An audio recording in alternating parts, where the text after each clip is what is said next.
Hey there guys, welcome back. I'm ARTFX and today we're going to be doing a video about FM synthesis. I've been getting a lot of requests about it, so I thought let's do a video about it. Before I get into it, I want to let you know that since now all my sample packs and preset packs are now available on Splice Sounds. So if you have a monthly membership, you can now get specific samples or loops from my sample packs or get specific presets from my preset packs. They are all released through Black Octopus Sound, so either search for ARTFX or Black Octopus Sounds on the Splice Sounds website. Damn, I don't know what's wrong with me today, but search for that and I'm pretty sure you're gonna find the packs. If you haven't got a membership on Splice Sounds yet, or you don't know what it is, I can briefly explain it to you really quickly. Splice Sounds is a monthly based subscription service where you pay a little bit of money every month, and for that you can then download specific samples from sample packs. That is really awesome because when you buy a sample pack normally, there's maybe going to be like a few samples that you really like and that you're probably going to use, and all the other ones are, well, not something that you would use. So what if you could just buy those specific samples that you want to use? That's great, right? So you can now do that. If that sounds cool to you and you want to be part of that, you want to get a membership, please use the link in the description below this video, because that link will actually give you the membership, but it will also help me out a little bit, and I'm just going to be honest, I'm going to make a little bit of money for everybody that signs up. It's that just the way how it is. I personally have to say I really like the idea of Splice Sounds. I think it's actually going to grow much bigger in the coming years. It's already grown really a lot in size, but I think it's going to grow even more. So that being said, let's get into the video. Frequency modulation, or an FM synth, FM synthesis, it's really cool. Let's just say that to begin with, and let's just start with a little bit of history about synthesis itself. When you use regular synth, you're dealing with a subtractive synth. Now, in a subtractive synth, you start with a waveform, and usually the waveform that you start with can be really harmonically rich. It could be like a square wave or a saw wave, but it could also be this really crazy wavetable or something like that. Then you use a filter to subtract harmonics from that waveform to shape it and to change it and to make it more into something that you could use. Now, in an FM synth, you start with much purer waveforms, and then you use those waveforms to modulate each other, and you're modulating the frequency, and by doing that you can create much more harmonically rich waveforms than you initially have to use. Now, inside a subtractive synth, the pitch of the sound is depending on the MIDI data that you feed into the plugin. Of course, you have to feed some kind of MIDI data into it, whether that's with a MIDI synth, with a MIDI keyboard, or just by putting in a MIDI note. Now, I've got a MIDI note of F1 here, and inside a normal subtractive synth, you then have something called octaves and semitones.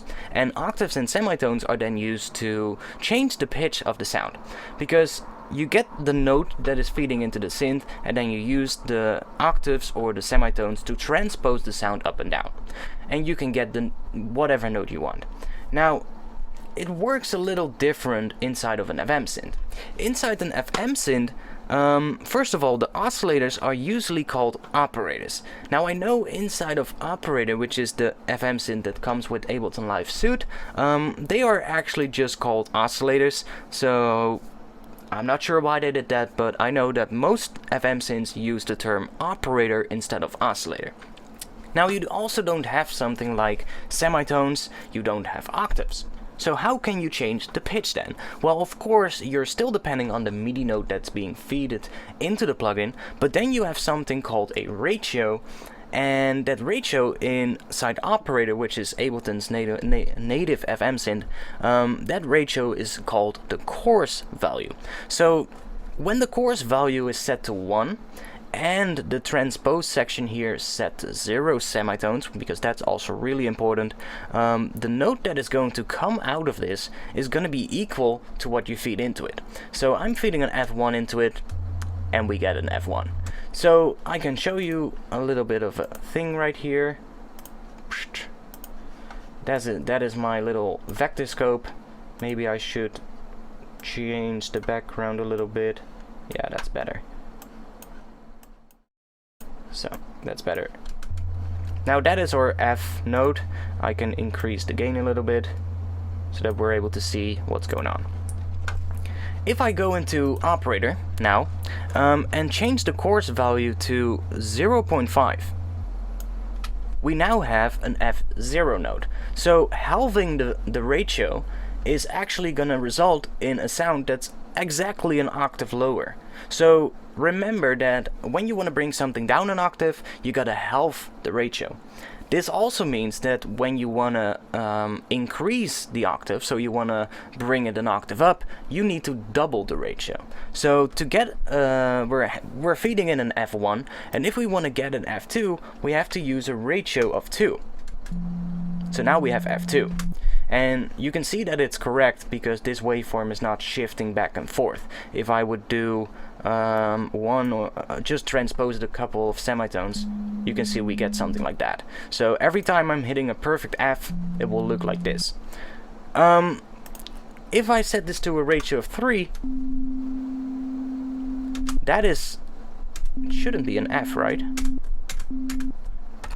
Because an F note should be on 4. This is an F.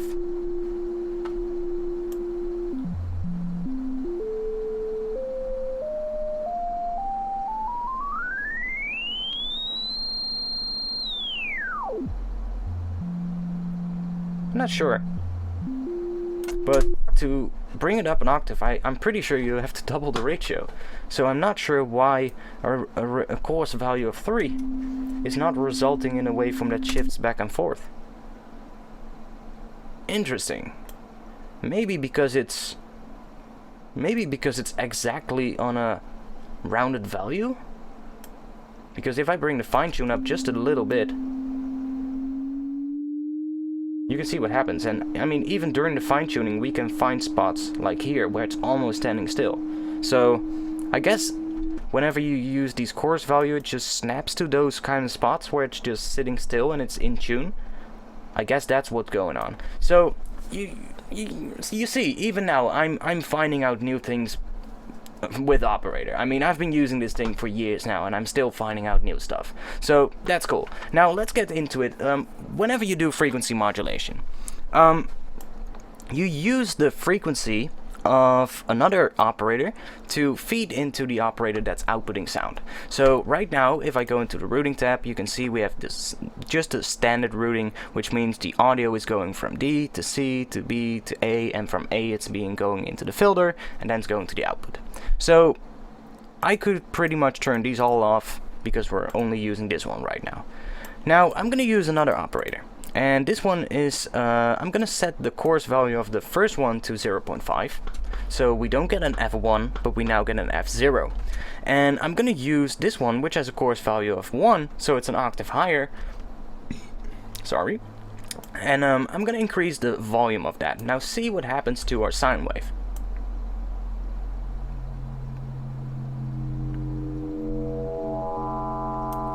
So you can see, with just 2 sine waves, we can create a really harmonically rich waveform already, and that's really awesome. That's the power of FM synthesis. So let's just bring this down a bit, maybe to something like that. And now I'm gonna let's change this one to a ratio 4, and let's bring this up a bit as well. You can see what's going on. It's pretty awesome. And I'm gonna go into the oscillator and I'm actually gonna create my own shape here. Maybe something like this. And just add a little bit. And then I'm gonna bring this up to a ratio of 10 maybe. And just bring it up a lot.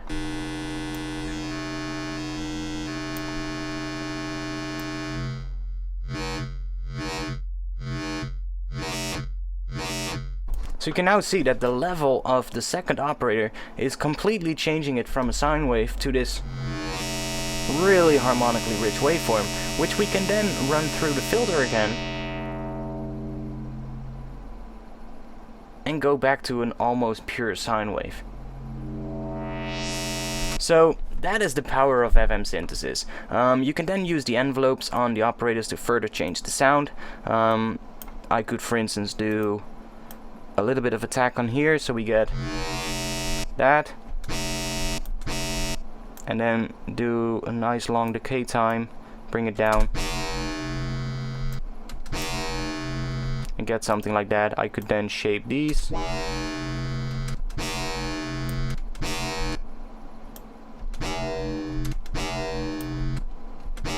And get something really interesting. So let's go into another track I have right here. I've got a group track, and on this group track I've got 2 tracks. One is a drum loop that's sounding like this, and I have to bring down the gain on this one a lot. So then I also have this operator track, and I create a little bass line with it, and that sounds, together with the drums, sounds like this.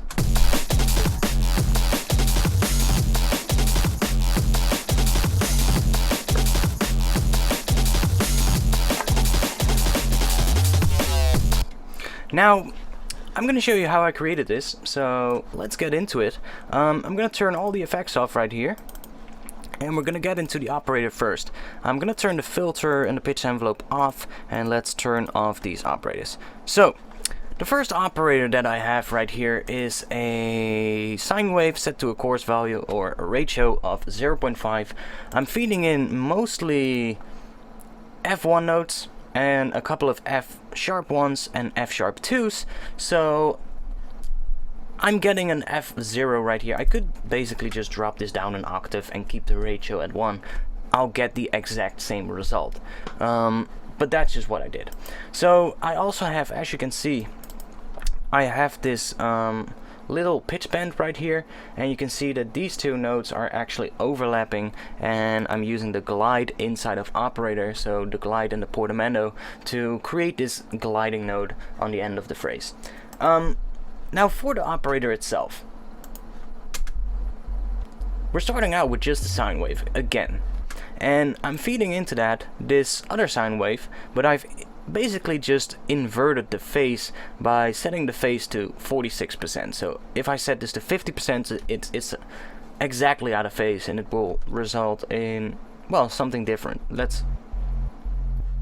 I'm also using an envelope on it to shape the sound, and you can see what's going on right here. Then I'm using another operator. This one is set to a coarse value of 4, and I'm using the user mode to create some kind of waveform, just like how I did on the previous one. And you can see we're getting these more harmonically rich waveforms now. And then I have another one. This one is set to 1, and it's set to a sine wave. But I've offset it a little bit. The fine tune is at 10, so that just creates a bit of movement in the waveform, as you can see. That is running through a filter, which is a notch filter. Again, this one is being controlled by an envelope, like that. And you can see the amount is 40 or 54%, so that's pretty much what's going on. But I'm using the heart shaper on the filter, which is really creating that square wave shape here. And I'm also using the OSR filter mode instead of the clean one. So this is the clean one. Looks a little bit more rounded on the vector scope, and this just sounds a bit more crunchy. I brought up the filter drive to 17.6 dB, so it's really crunching it into that filter, which is really awesome, I guess. And then I'm using a pitch envelope at the start of the sound.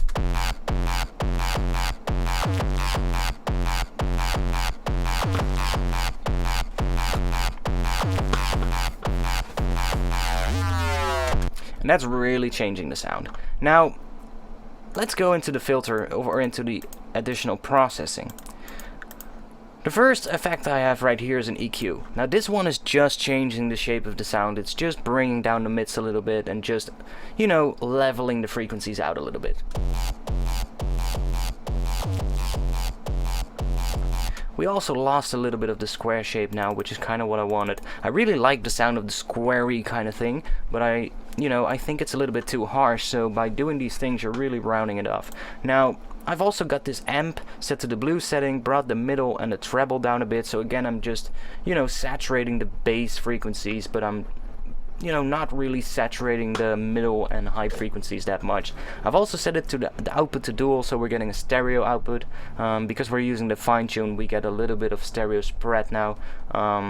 So definitely do that, otherwise it's going to sound completely mono. And I brought the dry wet down a little bit, so it sounds, well, you get a little bit more of the original clean sound, which reinforces and makes sure that the bass is not going to be totally distorted. Because inside the original patch out of operator, because we're using that sub-wave sound, or that sub-frequency sine wave as our main oscillator, as our main operator, we get a sound that has a good amount of sub at any time.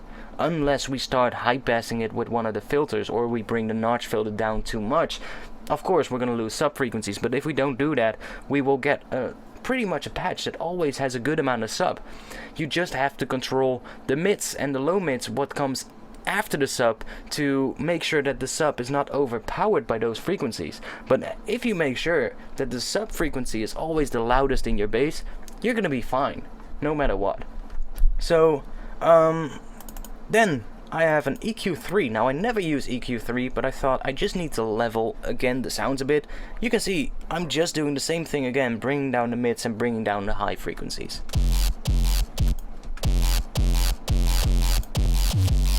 And somehow we lose the really squarey kind of shape. We have a really sharp edges in the waveform. And when I turn this on, especially if I, you know, just do this. Let's just loop this section. You can see we have a pretty sharp edge there at the top. And if I turn this on, it's somehow completely rounded off. So that's pretty cool. Then I have an overdrive, which is just taking care of adding some saturation to the bass, because I find that that clean sine wave is, well, it's too clean. So I added a little bit of saturation to the bass, brought down the dry wet quite a lot, so it's just adding a tiny little bit. And it's reinforcing the bass. Then I have an OTT, which is just a multi-band compressor setting that's really squashing it, really squashing the sound a lot. And I brought the ratios up a little bit, so they're not actually compressing that much as they are normally. But that's pretty much all I did. I also brought down the dry wet, the amount right here. Just evens out the sound a bit. It's not really making the drastic changes at this point. Then I have another EQ just to bring the mids up a little bit, because I found by now the mids became a little bit too quiet. So I decided, let's bring them up again. And then I'm running that through a saturator, which is just really making it really crunchy. I'm using the default settings on this, by the way. I've just brought up the drive. That's all I've done.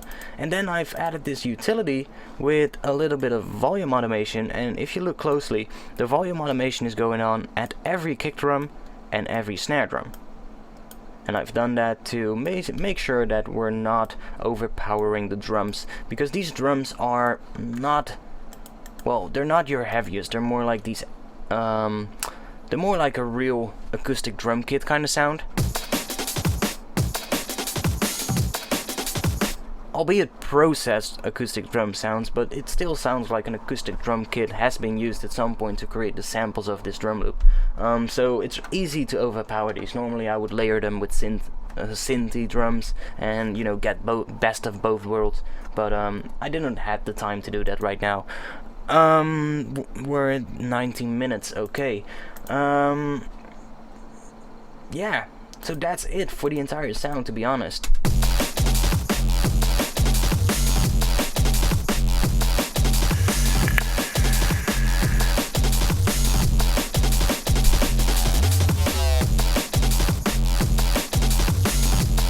And it's actually pretty easy. I mean, it wasn't that difficult to create this, right? So that's it. If you want to know a little bit more about frequency modulation, then I might be able to do another video. I could do another video about frequency modulation in FM8. Now, I'm not that I'm not that good with FMate. I'm much better with Operator because I've used it a lot more, but I want to get more into FMate, so it could be a good way to get into it. I mean, I still know pretty much what everything does, or what everything does that's similar to Operator, I guess, because I don't know everything about FMate, but it could be a way for me to find out more about it and to dive in it a little bit more. I guess it would be cool. So that might be something for a future video. Now, I know I haven't been doing too many videos, but I've been well, there's a lot of stuff going on right now in my life, and I'm probably gonna move to a different spot soon, so that's all going on right now, finding a house, stuff like that. It's a lot of work. Let's just keep it at that. It's hectic right now, and I haven't really had the time to do too many videos. Now, that's not a problem, because if you guys want to keep up to date with what's going on with my life, what's going on and how I'm doing, or if you just want to stay connected to me in times when I'm not uploading videos, then become a member of my Discord server. In the top right corner there's actually a little link to the Discord server. The same link is also in the description below every video that I upload, so you can just find the link there and be a part of this Discord server thing. It's really great. You can get feedback. There's currently, I think, almost 400 members, if I'm right. I could be wrong, but it's about that. It could be more already, I don't know. We're growing really quick. Yeah, and that's pretty much it. Now remember, if you want to become a member of Splice Sounds, to go to the description below this video as well. Click the link and use that link to sign up, because you'll help me out as well, and I would appreciate that a lot. Now, that's it for this video. I hope you like it. If you like this video, then subscribe to this channel. Also click the little bell icon, because you'll get notified as soon as I upload a video, which I would also really appreciate, but that's all up to you. I'm not gonna force you to do anything. Yeah, I hope you like this video, and I hope to see you back soon. Peace!